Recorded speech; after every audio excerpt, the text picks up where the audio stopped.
Good evening and welcome to News 24. This is Tamima Islam with the top news of the day. The department has lost power after a fire broke out at the 132 by 33 kV grid substation at Kewat Khali in Moimanshing. Power supply to Moimanshing, Jamalpur, Sherpur and Netrokona districts has been completely cut off.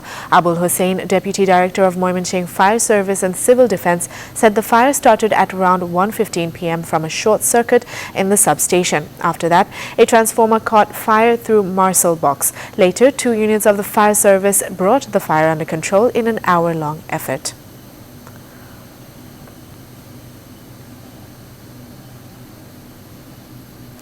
Titash Gas Limited has checked for the second day on Tuesday to find out more leakages in the gas pipeline in Narayanganj. Narayanganj Deputy Managing Director Abdul Wahab Talukdar, head of the investigation committee formed by the Titash Gas Transmission Company, said they are looking for more potential leakages, although there is no risk of leakage near the strong pipeline near the mosque. Meanwhile, doctors said the condition of 9 people undergoing treatment at the hospital is critical. Furthermore, the hearing of the writ petition filed in the High Court seeking actions against the perpetrators of the Narayanganj mosque blast and compensation of Dhaka 50 lakh for the families of the victims has ended today.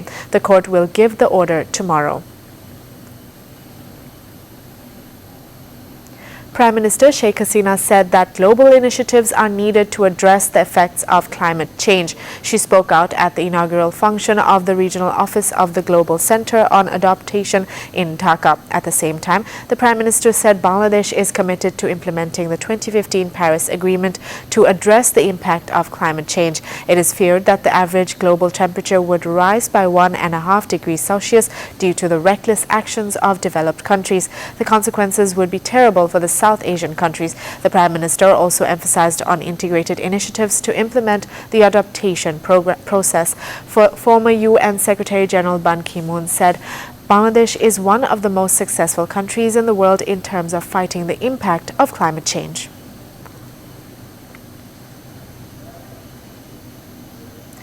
The Bangladesh Railway will start 84 more commuter, mail, express and local trains from 16 September.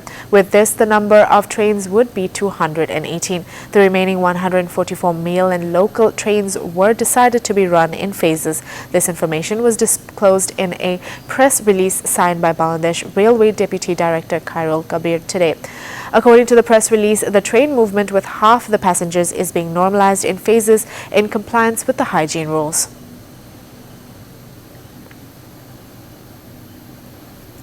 Ghazipur Development Authority Bill 2020 was passed in the National Assembly. State Minister for Housing and Public Works Sharif Ahmed presented the bill in Parliament on the recommendation of the Standing Committee. A long discussion took place for and against the bill. Opposition members complained that this would undermine the authority of the Ghazipur City Corporation. However, government party members argued in favor of the bill, saying there was no alternative to building Ghazipur as a clean tourist city.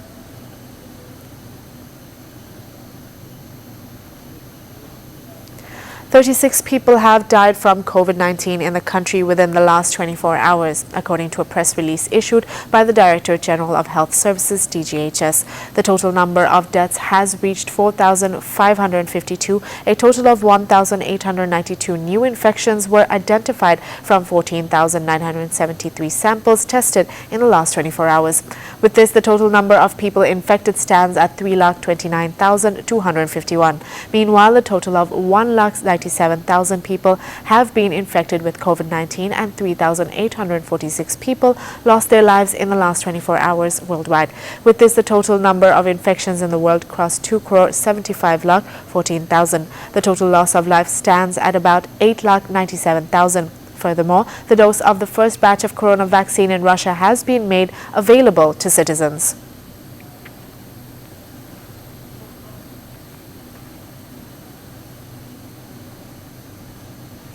The United Nations UN said that the Saudi High Court's verdict in the murder of journalist Jamal Khashoggi is a farce. The agency said that the Saudi court's decision on Monday to commute the punishments for death sentences and life sentences of those for killing Khashoggi violated justice and transparency. The sentences of the involved were reduced to 7 to 20 years of imprisonment after Khashoggi's son allegedly forgave the murderers. UN Special Envoy Agnes Callamard also complained on Twitter that Saudi Crown Prince Mohammed bin Salman's name was not mentioned for being involved in the killings.